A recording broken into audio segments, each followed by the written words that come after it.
So my topic, I will title it "The Changing Games Media," and really the focal point of this topic is Easy Allies and the closure of game trailers. Um, so essentially, Easy Allies just launched this week, and they're a new gaming channel, doing streams and podcasts and reviews and such. They started with a Patreon this week, and they're already at over $30,000. So, Easy Allies is really just the guys from Game Trailers that just recently got shut down. All but a couple of the guys are there, and everybody who had their own show is there. So, the core group is there, and I'm a huge fan of Game Trailers. I loved watching their stuff on YouTube, and once I have a little bit more money coming in, then I'll definitely subscribe to them on Patreon. But yeah, just kind of talking about how quickly games media is changing. Um, Game Trailers got shut down, and they were forced out of that situation, so they decided to start their own Patreon, and the market has obviously supported that. People definitely wanted that, so they, you know, their success in my mind. And I've been thinking a lot this week about how they got forced out. Kind of funny, guys. They decided to leave IGN and start their own channel, and obviously that worked out very well for them. But these guys, the Game Trailer Easy Allies guys, they got forced out of Game Trailers and then, ended up doing Patreon. And I'm starting to think that it may be the best thing that could have happened to them. Later on today, I'll watch their first podcast and see how that goes. But yeah, I mean, Game Trailers was only going to survive for so long, just like most of these smaller gaming websites are only going to survive for so long. And I think that people want the TLDR. People want the truncated version. People want to be able to just go to YouTube, sit back, relax, and enjoy a video, and have someone tell them, here's what happened today in games news, instead of having to read individual articles and go to individual websites and all this stuff. So I'm wondering what you guys think about this. I see games media changing a lot. Even the big websites like GameSpot and IGN. GameSpot's been doing more movie reviews recently, which is weird. IGN is trying to expand their stuff. They've got an esports show that they've started up within the last year. They've got Destiny and Fallout podcasts. So I think, IGN has some stagnancy to it that they have to get rid of.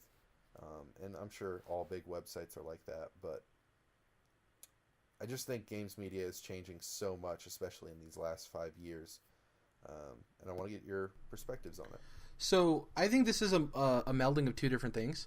I think this is what Netflix did to cable, in a sense. So on-demand stuff, people want it, and people want it from a more, I wouldn't say indie scene, but cable is very structured, and a lot of people don't like that now, especially the younger generation. The fact that you can go online and Netflix and Amazon and all this stuff and watch things when you want to watch it, the fact that these things are posted all at once is really good. I think it's that having to do with the attention span of it, right? Where people don't want to have to read an article, they want to watch a video or listen to a video. It's just how this generation is. On top of that, I think it has to do with personalities. Nowadays, people don't want a brand telling them what they should know and what they shouldn't know. They want personalities. For me personally, I don't go to the IGNs and GameSpots and all these different places to get my information. I go to personalities I enjoy, because it's kind of like before the internet. For those of you who are listening who knew that time, you would talk to your friends about stuff. It's like, how did you feel about this game? How did this do? Yada yada yada. I was never the kid that looked into a magazine to see what Paul Stanley, if there's a Paul Stanley out there, I'm sorry, Paul Stanley thinks about this video game. I'm like, hey, friend, because that's how I greet all my friends. Hey, friend, did you like this game? And they're like, yeah. So, it's more of like a friendship thing of like, these are the personalities you care about and you want to hear what they have to say. I don't care what some giant corporation has to say about something, and they're meeting these deadlines and have to put a spin on it because they're getting paid by this company and yada, yada, yada. It's the personalities you want to listen to. And I think the games industry is no different than any other industry. People want to hear from people, not from corporations. I think that's the biggest thing about it. I think The market speaking. This is totally an American thing in the sense of like the market speaking for what rises, right? All of these guys could easily, people could say, I don't want to give you money. I don't care enough about you. Get a real job. But these people care so much about these people's opinions and personalities. They're like, you know what? I'm going to give you $5 out of my paycheck every month because I want to hear what you have to say.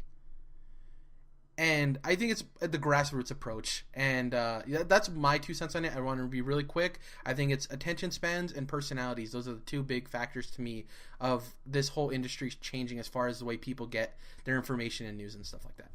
Well, yeah, I mean, we got to get away from this idea, too, that, IGN gave this game a 9 out of 10.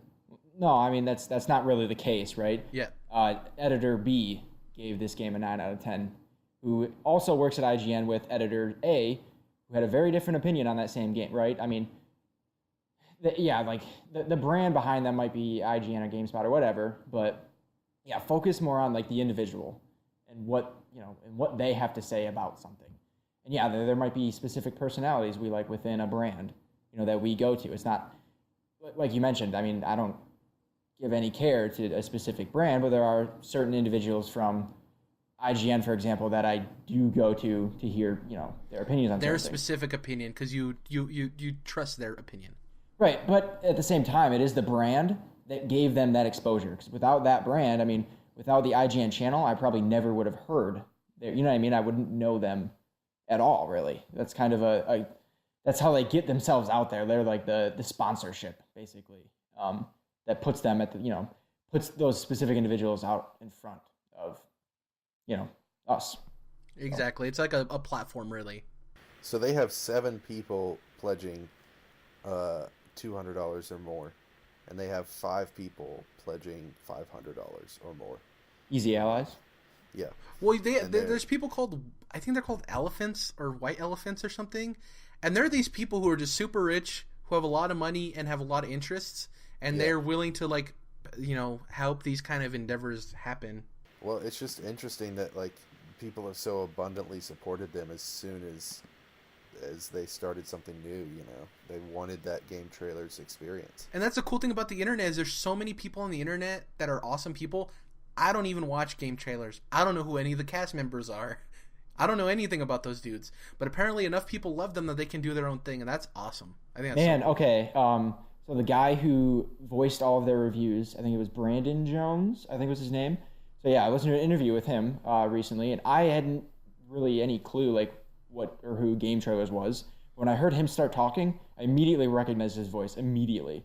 So I mean, I must have seen their reviews before, but this guy's voice is very recognizable. Yeah, so I mean, I could see why people followed that crew over to what Easy Allies is it now. So I think going off of the whole the industry changing and the friends thing is that because the internet's so connected, instead of having to go and read an article of some guy you don't know, it's like, the reason we came together for this podcast is we don't have a lot of people to talk about video games with, and we just want to talk about it, right? I think that's no different than the people that you enjoy hearing talk about video games. It's like, finding people that you can actually relate with. Because before the internet, yeah, you can make an argument that we're less social now, but it's easier to find people you gel with. It's easier to find people that you can actually correlate experiences with, and you're not forced into having these weird relationships with people where you don't necessarily see eye to eye, and you kind of find these middle grounds, and that's healthy to have friends that aren't necessarily exactly like you. But in the other sense, it's cool to find people that you can just talk about stuff that you've wanted to talk about forever with. So, what's up, everybody? Thanks for checking out the Controlled Interest Gamecast. If you want to stay up to date, remember to subscribe on YouTube and iTunes, and give us a follow on SoundCloud and on Twitter at CTRLINT. #SmashTheDunst.